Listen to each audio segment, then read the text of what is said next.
Folks, I hope this video finds you all doing well. Glad to be with you all for another broadcast here. Wanted to just talk a minute to leaders here, leaders of nonprofits, leaders of organizations who are doing great social work, and our company, our team, we support leaders who are engaged in this work. We believe in the work that you do. We believe your work is essential to your community, and we support that, right? So this is to leaders. Now, one of the things that I want to, encourage you to think about is your leadership is so essential to the success of your organization. It is kind of that unwritten, sometimes unquantifiable thing that is so vital to the long-term healthy organization leadership, the ability to influence others to achieve a singular goal. And some of the challenges that you may be facing in your organization may be directly connected to the lack of leadership, the lack of influence, the lack of knowing what to do or how to influence or how to encourage your team to move in a specific and in a particular direction. The absence of your leadership has significant outcomes on the financial success of your organization, as well as its performative elements as well. How you're performing against the KPIs that you have set or has been set by the organization or by your funders. And leadership is something that we cannot avoid in our organizations. It's something that we just can't skirt by assuming that it'll work itself out. It won't, right? There has to be an intentional approach to leading. So you got to study leadership. You got to study those who lead well. You have to study those who influence well, whether it's folks in your industry, folks in other industries, folks who are competitors, folks who you admire, folks who you know are really good, but you just don't get along with them. You got to study the full gamut of leaders to see how they're handling things, how they're navigating things, how they process things. It makes a difference and it goes a long way in your ability to successfully lead and influence your team. Hey folks, I just wanted to step in real quick in the middle of this video to tell you thank you for watching this video, but also to encourage you to download your copy of my latest book, Built to Fund. This book was designed for you, as you see here on the cover. It's for the fundable nonprofit. It's a strategic workbook for helping you to raise money, build capacity, and sustain impact. Now, if you're in that stage of your organization where you're looking to sustain impact and have the results you're looking for, this book is for you. You can download your copy of the book by clicking the link below. Again, download your copy of my latest book, Built to Fund. With that being said, let's get back to the show. The next thing I want to encourage you to think about too is, and this is part of your leadership, right? How you identify the right talent to put in the right spaces and places within your organization. You can't do this work alone. You are a part of an entity, a team that is put together. You've likely put this team together to accomplish a thing. And remember, going back to what leadership is, it's influencing a group of people to accomplish and achieve a goal. If you are not able to influence somebody due to circumstances that are in or out of your control, you got to think about who do we have on the team, who should get on and off the team. In the book Good to Great, Jim Collins talks about the idea of getting the right people on the bus, and sometimes where appropriate, where necessary, getting the wrong people off the bus, because we are going in a particular direction. We're going towards a destination where we're focused on a vision that we have for our organization, and we are inviting all invested parties, stakeholders, team members, staff members, funders to join the journey. And if on this bus you don't have the right team members, I'm talking about your staff now, who is supporting what you do, who is behind what you do, who is invested in what you do, who's bringing all their gifts, their talents, their relationships, their resources to the work, it is going to be a very difficult, uncomfortable, bumpy, annoying ride until you exit that person off the bus, transition them off, and make their seat on the bus available to the next person who has a ticket and who wants to have that ticket. Can't stress enough the importance, the value of having a person on the team who wants to be there.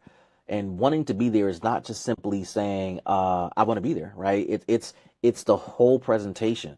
I show I want to be there by the work that I do, by my engagement, by my investment, by my support of the vision that you as my CEO has, etc. So we got to have the right people on the bus. This, my next point kind of spills into this other point as well, and that is, and this goes back to the team piece, because there's the team piece at the senior level, but there's also the team piece on the frontline level with your operations team, your team who is responsible for implementing this good work.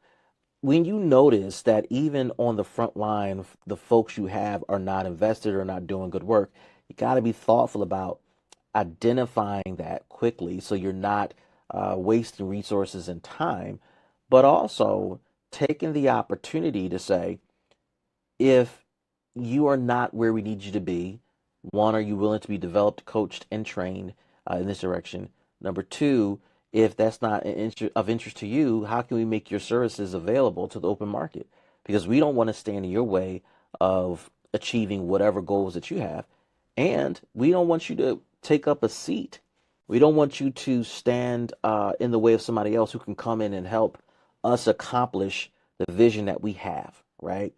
So there's this ongoing song and dance, this ongoing process, this ongoing conversation that you got to have with yourself as a leader and those that advise you regarding the ongoing evaluation of talent. Because as CEO, you're responsible for curating culture, you're responsible for sales, generating revenue constantly, and you're responsible for making sure the company has the right resources in place to accomplish the goals that it has set out to accomplish. If you're not laser focused on those things, it's going to lead to tension, constant tension that you're wrestling with in the culture within the organization, and it will lead to you constantly putting out fires and constantly navigating little petty squabbles here, having unnecessarily long conversations there.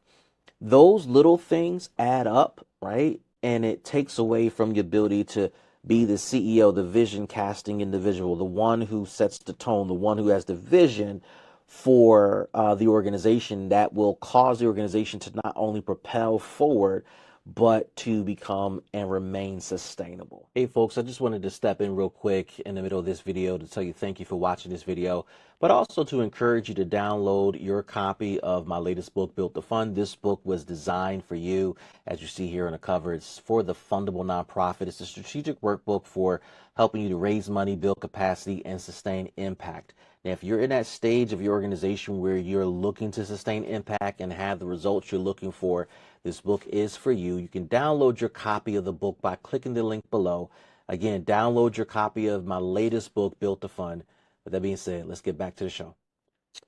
Managing your team dynamics is key. Managing your people, taking care of them is key. Understanding the dynamics of what's happening and what's going on, it matters. Last thing I want you to think about too, as you look to strengthen your leadership, is to understand that sometimes you can be your own worst critic, and there has to be an awareness on your part of how things are truly progressing. I was talking to some up and coming emerging leaders who are leading organizations who have an idea of what their goals are, what they need to accomplish, but there's nothing written down, there's nothing formally documented to track movement along the standards or the key indicators of success for the organization. So the question is, how do you know that you're performing well, right? Because if you're waiting for the next grant report or grant application to articulate progress, you are losing tons of time and time real estate to measure progress along the way that will lead to making the right tweaks, changes, and adjustments to your organization.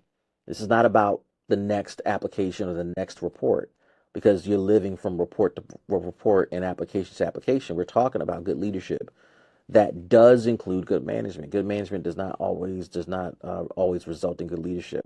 Good leadership always is inclusive of good management. So how can you cast vision? How can you influence an organization? How can you do all these great things If you don't know how well the organization is performing, it's very problematic. It's very, it creates additional challenges that ultimately bite you at the end. And so it comes down to good leadership. A lot of this also comes down to effective self leadership. It's leading yourself, holding yourself accountable, to do what's right, to do good work, right? To manage well, to look out on the horizon to see what's coming, to position your team to be ready for what's coming, to empower them, to strengthen them, to develop them, to encourage them, to challenge them to be ready. And for those folks who do not do well in your culture, who do not fit well with your vision or with your method of development and leading, release them, right? In the most respectful way possible. Make them available to find the place that fits for them so that you can find the people that fit what you're trying to accomplish. Means a lot.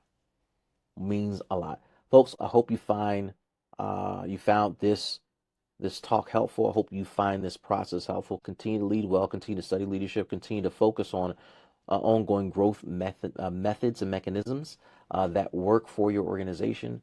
And my hope is that you continue to do this because your customers, they are looking for you to lead well. They're looking for you to position the organization well so that it can become sustainable and it has the capacity to continue to serve the important needs of your community. It's Dr. William Clark, guys. See you guys next time. Be well. Hey folks, I just wanted to step in real quick in the middle of this video to tell you thank you for watching this video, but also to encourage you to download your copy of my latest book, Built to Fund. This book was designed for you, as you see here on the cover. It's for the fundable nonprofit. It's a strategic workbook for helping you to raise money, build capacity, and sustain impact. Now, if you're in that stage of your organization where you're looking to sustain impact and have the results you're looking for, this book is for you. You can download your copy of the book by clicking the link below. Again, download your copy of my latest book.